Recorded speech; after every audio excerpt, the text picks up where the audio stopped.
ಎಷ್ಟೇ ಪೂಜೆ ಪ್ರಾರ್ಥನೆ ಮಾಡಿದ್ರೂ ಮನೆಯಲ್ಲಿ ಹಣ ನಿಲ್ಲುತ್ತಿಲ್ಲವೇ? ಲಕ್ಷ್ಮೀ ಸ್ಥಿರವಾಗಿ ನೆಲೆಸುತ್ತಿಲ್ಲವೇ? ಕಾರಣ ಬೇರೆಯಲ್ಲೂ ಇಲ್ಲ. ಸೂರ್ಯ ಮುಳುಗುವ ಆ ಸೂಕ್ಷ್ಮ ಸಮಯದಲ್ಲಿ ನೀವು ತಿಳಿಯದೆ ಮಾಡುವ 6 ತಪ್ಪುಗಳು ಅವಳನ್ನು ಮನೆಯ ಹೊಸ್ತಿಲಲ್ಲೇ ತಡೆಯುತ್ತಿವೆ. ಸೂರ್ಯ ಮುಳುಗುವ ಸಮಯವಾದ ಸಂಧ್ಯಾಕಾಲವು ಪುರಾಣಗಳ ಪ್ರಕಾರ ಅತ್ಯಂತ ಸೂಕ್ಷ್ಮವಾದ ಸಮಯ. ಇದು ಬಹಳ ಪವಿತ್ರವಾದ ಹೊತ್ತು.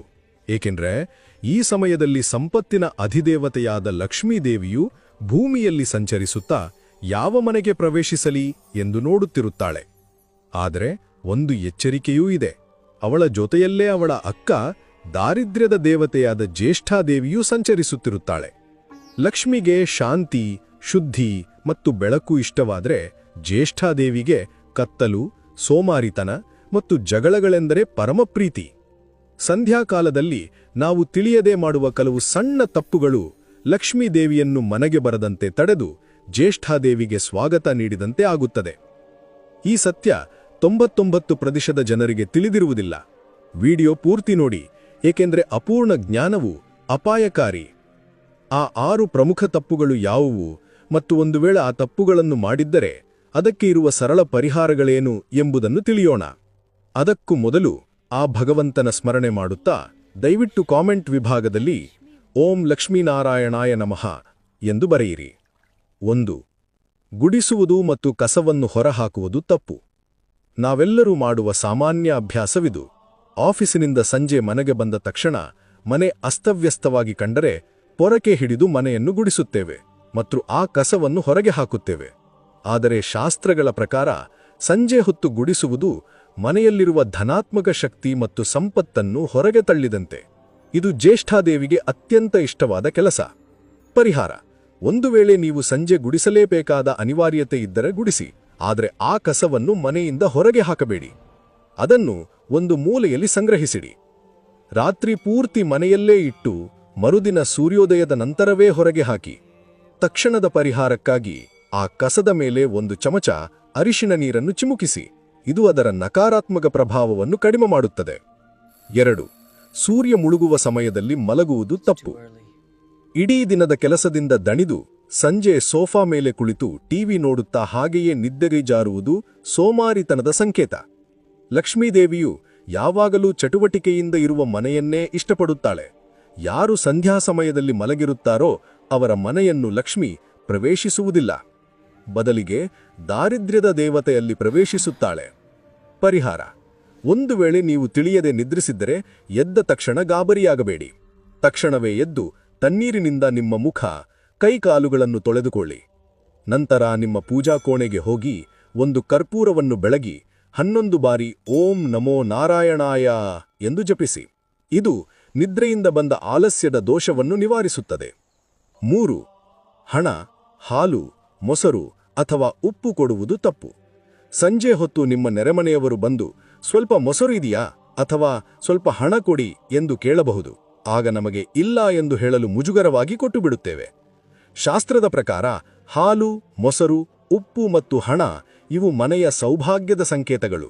ಸೂರ್ಯ ಮುಳುಗಿದ ನಂತರ ಇವುಗಳನ್ನು ಮನೆಯ ಹೊಸ್ತಿಲನ್ನು ದಾಟಿಸುವುದು ನಿಮ್ಮ ಸೌಭಾಗ್ಯವನ್ನು ಮತ್ತು ಲಕ್ಷ್ಮಿಯನ್ನು ನೀವೇ ಸ್ವತಃ ಬೇರೆಯವರಿಗೆ ಕೊಟ್ಟಂತೆ. ಪರಿಹಾರ: ಒಂದು ವೇಳೆ ನೀವು ಆ ವ್ಯಕ್ತಿಗೆ ಆ ವಸ್ತುವನ್ನು ಕೊಡುವುದು ಅನಿವಾರ್ಯವಾದರೆ ಅವರನ್ನು ಎಂದಿಗೂ ಬಾಗಿಲಲ್ಲಿ ನಿಲ್ಲಿಸಿಕೊಡಬೇಡಿ. ಮೊದಲು ಅವರನ್ನು ಮನೆಯ ಒಳಗೆ ಕರೆಯಿರಿ. 1 ನಿಮಿಷ ಕುಳಿತುಕೊಳ್ಳಲು ಹೇಳಿ. ಅವರು ಮನೆಯ ಒಳಗೆ ಕುಳಿತ ನಂತರವೇ ಆ ವಸ್ತುವನ್ನು ಕೊಡಿ. ಹೀಗೆ ಮಾಡುವುದರಿಂದ ದೋಷವು ಕಡಿಮೆಯಾಗುತ್ತದೆ. 4. ಉಗುರು ಅಥವಾ ಕೂದಲು ಕತ್ತರಿಸುವುದು ತಪ್ಪು. ರಾತ್ರಿ ಮಲಗುವ ಮುನ್ನ ಅಥವಾ ನಾಳೆಗೆ ತಯಾರಾಗಲು ಸಂಜೆ ಹೊತ್ತು ಉಗುರುಗಳನ್ನು ಕತ್ತರಿಸುವುದು ಅಥವಾ ಶೇವಿಂಗ್ ಮಾಡುವುದು ಕೆಲವರಿಗೆ ಅಭ್ಯಾಸ. ಆದರೆ ಸಂಧ್ಯಾಕಾಲವು ಅತ್ಯಂತ ಸೂಕ್ಷ್ಮ ಸಮಯ. ಈ ಸಮಯದಲ್ಲಿ ದೇಹದ ಭಾಗಗಳಾದ ಕೂದಲು ಅಥವಾ ಉಗುರನ್ನು ಕತ್ತರಿಸುವುದು ನಕಾರಾತ್ಮಕ ಶಕ್ತಿಯನ್ನು ಆಕರ್ಷಿಸುತ್ತದೆ ಮತ್ತು ಇದು ಆಯುಷ್ಯವನ್ನು ಕಡಿಮೆ ಮಾಡುತ್ತದೆ ಎಂದು ನಂಬಲಾಗಿದೆ. ಪರಿಹಾರ: ಒಂದು ವೇಳೆ ನೀವು ಈಗಾಗಲೇ ಕತ್ತರಿಸಿದ್ದರೆ ಆ ಉಗುರು ಅಥವಾ ಕೂದಲಿನ ಚೂರುಗಳನ್ನು ಮನೆಯ ಕಸದ ಬುಟ್ಟಿಯಲ್ಲಿ ಹಾಕಬೇಡಿ. ಅವುಗಳನ್ನು ತಕ್ಷಣವೇ ಮನೆಯಿಂದ ಹೊರಗೆ ಯಾರೂ ತುಳಿಯದ ಜಾಗದಲ್ಲಿಯೇ ಸೇರಿ. ನಂತರ ಉಪ್ಪು ಮಿಶ್ರಿತ ನೀರಿನಿಂದ ನಿಮ್ಮ ಕೈಕಾಲುಗಳನ್ನು ತೊಳೆದುಕೊಳ್ಳಿ. 3. ಮನೆಯಲ್ಲಿ ಜಗಳವಾಡುವುದು ಅಥವಾ ಕೆಟ್ಟ ಮಾತುಗಳನ್ನಾಡುವುದು ತಪ್ಪು. ಸಂಜೆ ಹೊತ್ತು ಮಕ್ಕಳು ಟಿವಿಗಾಗಿ ಜಗಳವಾಡುವುದು ಅಥವಾ ಗಂಡ ಹೆಂಡತಿ ಹಣಕಾಸಿನ ವಿಷಯಕ್ಕಾಗಿ ವಾದ ಮಾಡುವುದು ಸಾಮಾನ್ಯವಿರಬಹುದು. ಆದರೆ ಲಕ್ಷ್ಮೀದೇವಿಯು ಶಾಂತಿಯ ಸಂಕೇತ. ಎಲ್ಲಿ ಜಗಳ, ಕಿರುಚಾಟ ಮತ್ತು ಕೆಟ್ಟ ಮಾತುಗಳಿರುತ್ತವೋ ಜ್ಯೇಷ್ಠಾದೇವಿಯು ಅಲ್ಲಿಯೇ ಬಂದು ನೆಲೆಸಿರುತ್ತಾಳೆ. ಪರಿಹಾರ: ಜಗಳವಾದ ತಕ್ಷಣ ಇಬ್ಬರಲ್ಲಿ ಯಾರಾದರೂ ಒಬ್ಬರು ತಕ್ಷಣವೇ ಮೌನವಹಿಸಿ. ನಂತರ ಮನೆಯಲ್ಲಿ 1 ಗಂಟೆ ಕಾಲ ಜೋರಾಗಿ ವಿಷ್ಣು ಸಹಸ್ರನಾಮ ಅಥವಾ ಯಾವುದೇ ದೈವಿಕ ಮಂತ್ರವನ್ನು ಮೊಬೈಲ್ನಲ್ಲೇ ಪ್ಲೇ ಮಾಡಿ. ಆ ಶಬ್ದ ತರಂಗಗಳು ಜಗಳದಿಂದ ಸೃಷ್ಟಿಯಾದ ನಕಾರಾತ್ಮಕ ಶಕ್ತಿಯನ್ನು ಒಡೆದು ಹಾಕುತ್ತವೆ. 6ನೇ ಮತ್ತು ಅತಿ ಮುಖ್ಯವಾದ ತಪ್ಪು: ಕತ್ತಲಿನಲ್ಲಿರುವುದು ಮತ್ತು ದೀಪ ಹೆಚ್ಚದೇ ಇರುವುದು ತಪ್ಪು. ಸೂರ್ಯ ಮುಳುಗಿದ್ದರೂ ಕರೆಂಟ್ ಬಿಲ್ ಉಳಿಯುತ್ತದೆ ಎಂದು ಲೈಟ್ ಹಾಕದೆ ಕೇವಲ ಟಿವಿಯ ಬೆಳಕಿನಲ್ಲೇ ಕುಳಿತಿರುವುದು ಸಂಧ್ಯಾಕಾಲದಲ್ಲಿ ಕತ್ತಲು ಆವರಿಸಿದಾಗ ನಕಾರಾತ್ಮಕ ಶಕ್ತಿಗಳು ಮತ್ತು ಜ್ಯೇಷ್ಠಾದೇವಿಯು ಸುಲಭವಾಗಿ ಮನೆಗೆ ಪ್ರವೇಶಿಸುತ್ತಾರೆ. ಸಂಜೆ ದೀಪ ಹೆಚ್ಚುವುದು ಎಂದರೆ ತಾಯಿ ಲಕ್ಷ್ಮಿ ಒಳಗೆ ಬಾ ಎಂದು ಅವಳಿಗೆ ದಾರಿ ತೋರಿಸಿದಂತೆ. ಪರಿಹಾರ: ಒಂದು ವೇಳೆ ನಿಮಗೆ ದೀಪ ಹೆಚ್ಚಲು ಮರೆತು ಹೋದರೆ ಎಷ್ಟೇ ತಡವಾಗಿದ್ದರೂ ಪರವಾಗಿಲ್ಲ, ತಕ್ಷಣ ಎದ್ದು ಮೊದಲು ಮನೆಯ ಎಲ್ಲ ಲೈಟುಗಳನ್ನು ಆನ್ ಮಾಡಿ. ನಂತರ ಪೂಜಾ ಕೋಣೆಯಲ್ಲಿ ಒಂದು ತುಪ್ಪದ ದೀಪವನ್ನು ಹಚ್ಚಿ ಆ ದೀಪವನ್ನು ಹಿಡಿದು ಮನೆಯ ಪ್ರತಿಯೊಂದು ಮೂಲೆಗೂ, ವಿಶೇಷವಾಗಿ ಮುಖ್ಯ ಬಾಗಿಲಿಗೂ ತೋರಿಸಿ, ತಾಯಿ, ತಡವಾಯಿತು, ಕ್ಷಮಿಸು, ದಯವಿಟ್ಟು ಒಳಗೆ ಬಾ ಎಂದು ಮನಪೂರ್ವಕವಾಗಿ ಪ್ರಾರ್ಥಿಸಿಕೊಳ್ಳಿ. ಈ 6 ತಪ್ಪುಗಳು ನೋಡಲು ಅತ್ಯಂತ ಸರಳವಾಗಿ ಕಾಣಬಹುದು, ಆದರೆ ಇದೇ ಸಣ್ಣ ತಪ್ಪುಗಳು ನಮ್ಮ ಮನೆಗೆ ದಾರಿದ್ರ್ಯದ ದೇವತೆಯನ್ನು ಆಹ್ವಾನಿಸಿ ಮಹಾಲಕ್ಷ್ಮಿಯನ್ನು ತಡೆಯುತ್ತಿವೆ. ಇಂದಿನಿಂದಲೇ ಈ ತಪ್ಪುಗಳನ್ನು ಸರಿಪಡಿಸಿಕೊಳ್ಳಲು ಪ್ರಯತ್ನಿಸಿ. ಹೀಗೆ ಮಾಡಿದಾಗ ಜ್ಯೇಷ್ಠಾದೇವಿಯು ಎಂದಿಗೂ ನಿಮ್ಮ ಮನೆಯನ್ನು ಪ್ರವೇಶಿಸಲಾರಳು ಮತ್ತು ಮಹಾಲಕ್ಷ್ಮಿಯು ಖಂಡಿತವಾಗಿಯೂ ನಿಮ್ಮ ಮನೆಯೊಳಗೆ ಪ್ರವೇಶಿಸಿ ಸ್ಥಿರವಾಗಿ ನೆಲೆಸುತ್ತಾಳೆ.